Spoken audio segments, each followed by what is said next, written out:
Mäntyove viimeinen osa. Joulu meni, uusi vuosi meni, välipäivät meni ja slipandereilla aletaan olla jo vähän kallella kypärin. Jessica on ja pysyy poikaystävänsä luona. Ja äiti ja ukkikin alkavat olla jo vähän katuvaisia. Äiti soittaa Jessicalle ja yrittää maanitella häntä kotiin. Ja viimein loppiaisena Jessica ilmestyy olohuoneeseen. Mitäs te nyt enää halusitte? Taas jotain kutsia. No ei kutsia nyt, ei mitenkäs tämä nyt aloittaisi isämutiseen olona. Me olemme nyt vähän pahoillamme. Tämä joulu ei tainnut mennä meidän osaltamme ihan putkeen. Joo, anteeksi.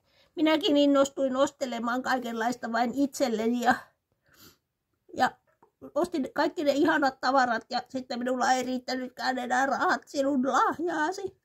Äiti nyskyttää. Juu, paremminkin olisi voinut mennä.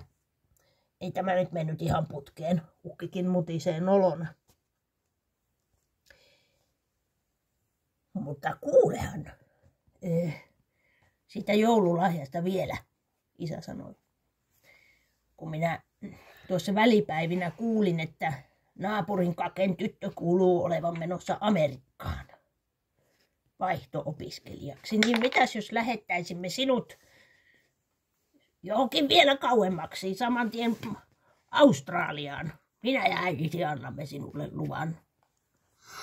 Oikeestiiko? Joo, todellakin. Kiitos. Tämä oli paras joululahja koko mun elämän aikana.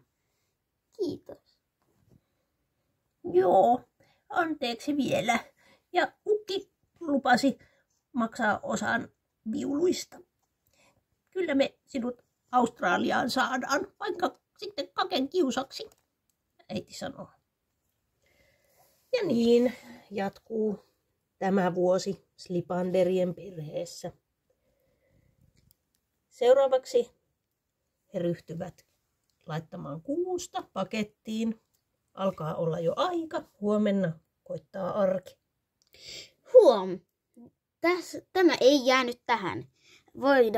Pääsiäisen aikoina Jessican Australian seikkailua saatte nähdä varmasti. Stay tuned!